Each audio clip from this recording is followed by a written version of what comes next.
Hello दोस्तों, स्वागत है आप सबका मेरे चैनल पर। आज हम त्रिपुरा के इतिहास और लोक कथाओं की एक महान कहानी सुनने जा रहे हैं, रंगिया और बुटवा की कहानी। बहुत पुरानी बात है। एक गर्भवती महिला अपना पारंपरिक वस्त्र रिगना बुन रही थी।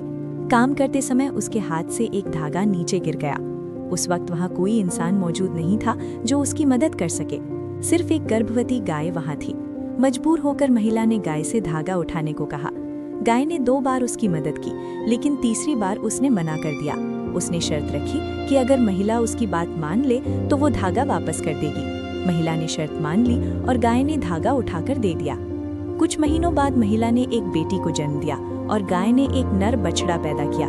दोनों बचपन से साथ साथ बड़े हुए और बहुत गहरी दोस्ती हो गई। लेकिन जब लड़की जवान हुई तो गांव के लोग उसे छेड़ने लगे और बैल की पत्नी कहकर अपमान करने लगे। इस अपमान और दुख से टूटकर उस लड़की ने एक अमला के पेड़ पर फांसी लगाकर अपनी जान दे दी। बछड़ा भी उसकी मौत से टूट गया और वहीं उस पेड़ के पास मर गया। कई साल बाद दोनों का पुनर्जन्म हुआ।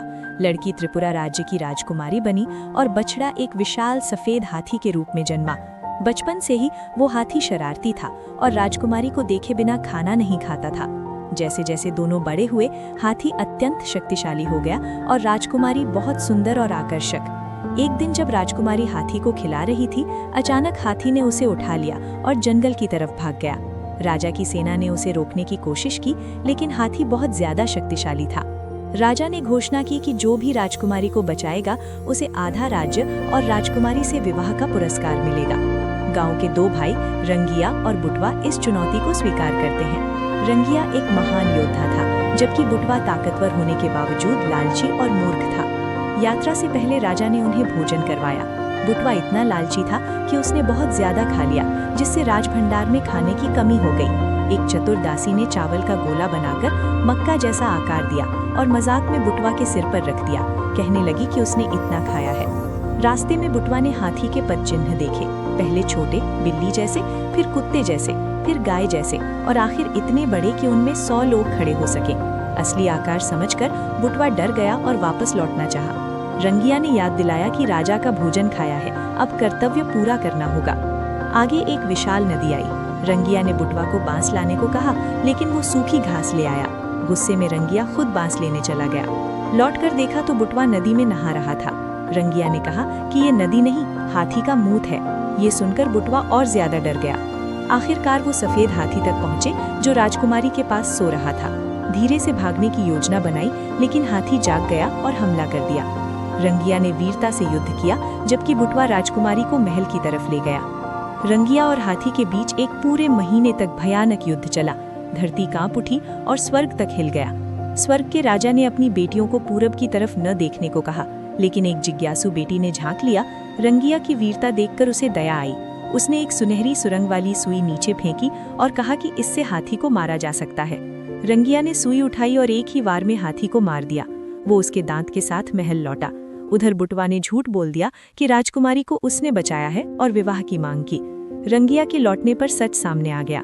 राजा ने रंगिया को असली वीर घोषित किया और उसे राजकुमारी और आधा राज्य दिया। रंगिया और राजकुमारी गांव लौट रहे थे।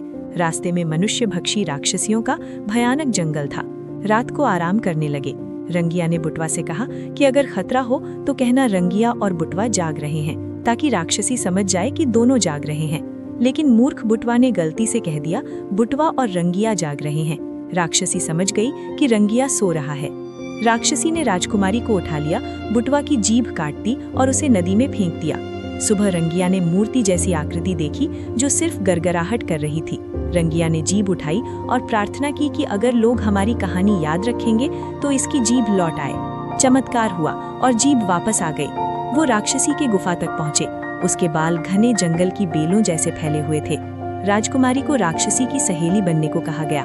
वो वफादारी का नाटक करती रही। बाल संवारते हुए उसने राक्षसी से उसकी कमजोरी पूछी। राक्षसी हंसकर बोली कि उसका जीवन एक सुनहरी पक्षी में बंद है जो सुनहरी संदूक में रखा है। अगली सुबह राजकुमारी ने रंगिया और बुटवा को राज बता दिया। जैसे ही राक्षसी बाहर गई, वो संदूक ढूंढने लगे, लेकिन राक्षसी लौट आई।